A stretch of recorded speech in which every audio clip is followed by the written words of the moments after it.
Hi, this is Dawn of StampTillDawn.com, and today I'm back to show you some more tips using the Art Philosophy Cricut cartridge. And as you can tell by what I've got lined up here on my little board, is that we're going to be talking about borders. So this video I'm just going to be concentrating on how you can cut the borders using just the cartridge and your machine alone. There are some tips and tricks you can use using the Gypsy and the Expression 2, where you can manipulate stuff on the screen, and the Cricut Design Studio. But today we're just going to use the cartridge exactly the way you get it. So you pop it into your machine and this is what you can do with it. As you can see, this is the Art Philosophy book, and we have several different borders that you can do as towards the back of the book. That's page 61 is where they start. And you've got quite a selection.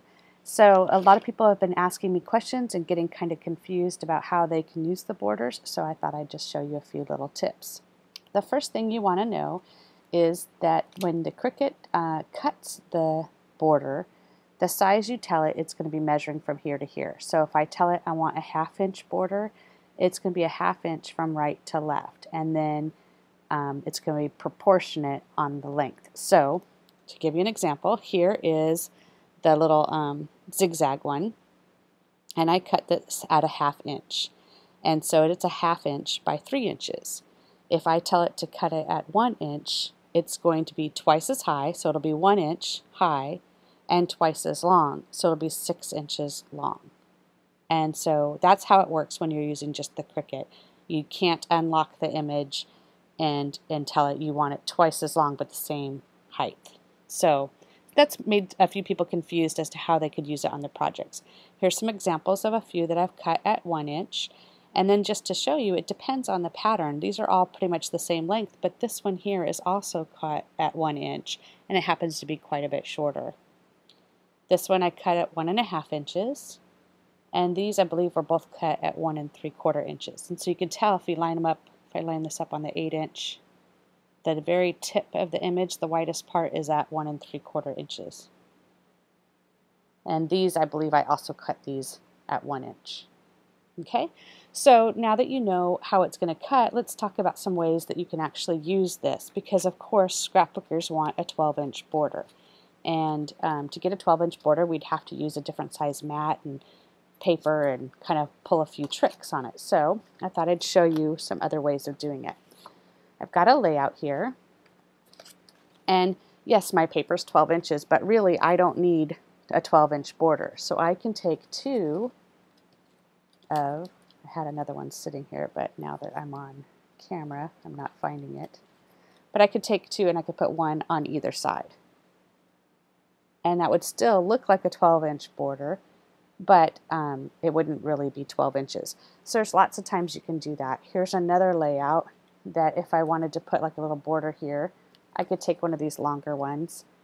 And this one's actually a really good example because I could cut this down the middle and actually have two borders out of it, and then I could put it right along there.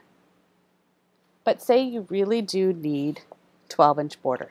Here's a page that I really would like a 12-inch border on there, and you know it's just not going to happen. So I can take, still can't find my other piece like this. Sorry about, oh, I found it. So I took two and I cut two of these, and I can put them on here, and you'll want to center it and then just trim off the edges so that you have an even scallop as you go along. And I'm sorry, this is brown on brown, so I'm going to move it up here so you can see it better.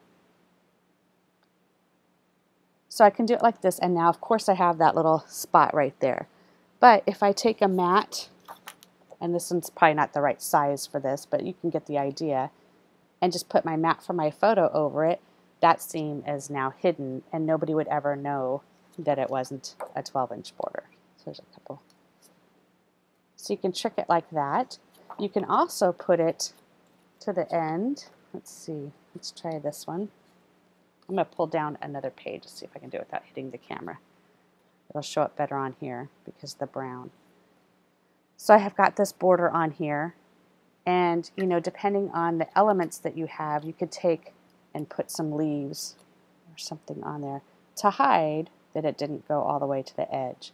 or you could put like a little half circle or a journaling square. If it was down here, maybe you'd have a little element like that. So you just kind of have to experiment with it. Here's a card that I'm doing. Let me move all this out of the way so you can see. Here's a card that I did, and I cut out this border. And it would be really cute this way, and it would fit, so I could lay it on here and trim off the edges and do it. But when I was playing with it, I took one of the little zip strips that come off our paper, and I thought, wow, that lines up on there pretty darn perfect. And I was playing with it like that, and again, it would look cute. But just to kind of show how we can work with the borders, if I wanted it to go this way, it doesn't fit, obviously.